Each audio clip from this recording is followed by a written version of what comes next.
Hey, my name is Jeff and welcome back to my YouTube channel. Today, I'm going to be sharing how I broke into product management and how I think you can break into product management as well. The reason why I'm making this video is because after I made my post about how I negotiated a $250K job offer from Oracle as a PM, a lot of people have been messaging me about how to break into product management. And I've noticed that there's been some common misconceptions, and I just want to make this video to debunk everything.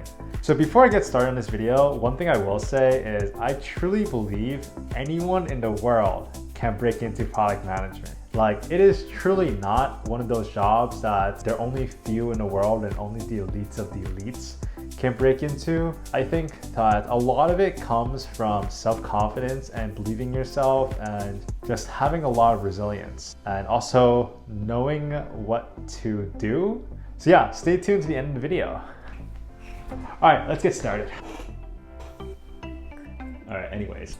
So, okay, actually, before I really get into it, I need to tell you a little bit about myself because this is going to be very important. So I broke into product management my second year at Cornell. First year, I was a pre-med student. I didn't have any experience with computer science, and I did one software engineering internship at a startup called Umodus. Didn't really do much, ate the company's food, learned a little bit of Python, but I got something on my resume, so that was really key. And I also did some hackathon projects to fill up my resume because I didn't have a lot of experience. That's actually key. If you're someone who doesn't have a lot of experience but need experience to get experience, do some side projects, go do some competitions, whatever you need to do to fill up your resume. And make sure your resume is clean and is aesthetically pleasing. Because if it's ugly and disgusting and has a lot of bullets and just bad spacing and whatever, like, the recruiter is not going to read your resume. Like, think about it from the recruiter's perspective. They're reading thousands of resumes every single day. At least make it easier for them to digest your resume. So a few tips I have to make your resume a little bit more digestible. Keep it short, limit your bullets to 3. So for every experience, have 3 bullets. 3 is just a magic number. People seem to like the number 3 for some reason. Also, only put the most relevant experience on your resume, please. Like, if you're applying to be a PM, don't talk about how you were brand ambassador of Bumble. Just put the things that are relevant to the job and only that. Because the minute the recruiter sees something irrelevant, they just assume the entire resume is irrelevant. So only put relevant stuff and keep it nice, keep it clean, keep it short.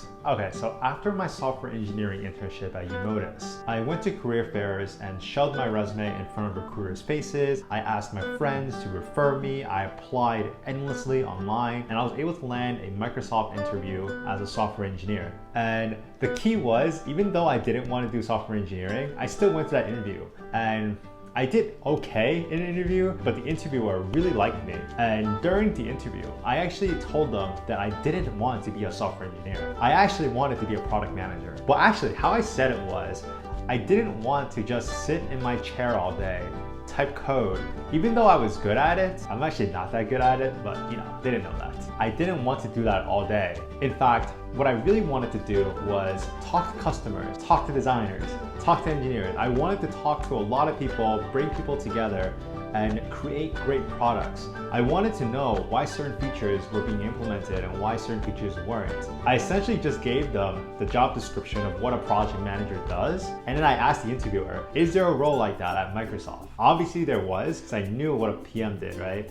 At that point, the interviewer already liked me enough to be an advocate for me, which was very important because it's much easier when someone within the company can fight for you and make that transition for you. So after that interview, I just transitioned into the track of being a PM.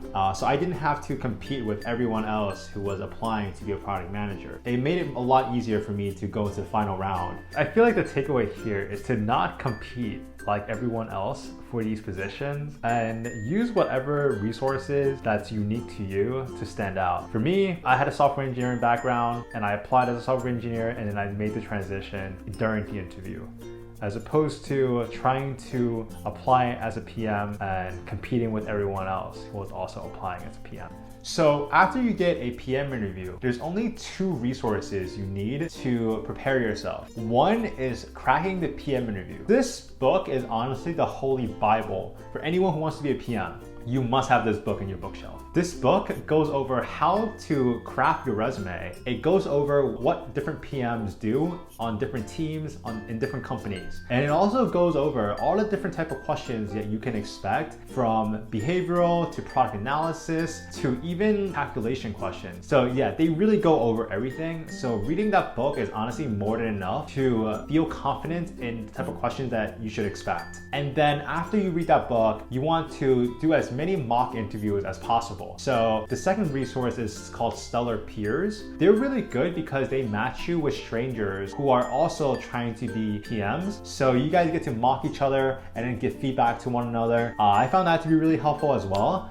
So those are really the only two resources that you need to get past these interviews. I linked them in the description below, check it out. This video is not sponsored by them, but it should be though. Okay, so during the interview, you want to be super honest. If there's anything that you don't understand, ask it. Don't try to assume anything. If you do assume something, tell them that you're assuming this. Number two, make it a collaborative effort. Don't try to come up with all the answers by yourself. You want to show them that you work well in a team and that you work well with them, and that it also takes a lot of pressure off you. You're bouncing ideas off each other and that you guys are coming with the solution together. And number three, have self-confidence. This is really important because a lot of the questions that they'll ask you are very ambiguous and very vague. They're going to ask you, what is your favorite product? What feature will make this product better? How will this product increase engagement? Whatever. These are very ambiguous questions, and no one in the world can truly know this answer unless they get the product tested with the user and get feedback. Even a person who's asking this question, an experienced PM,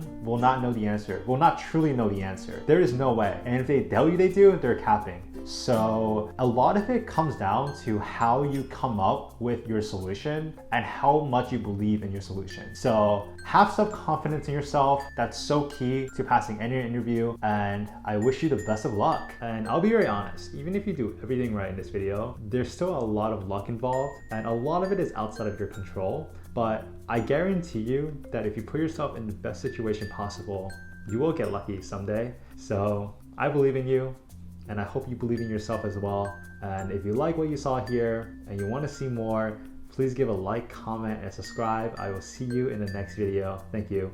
Bye-bye.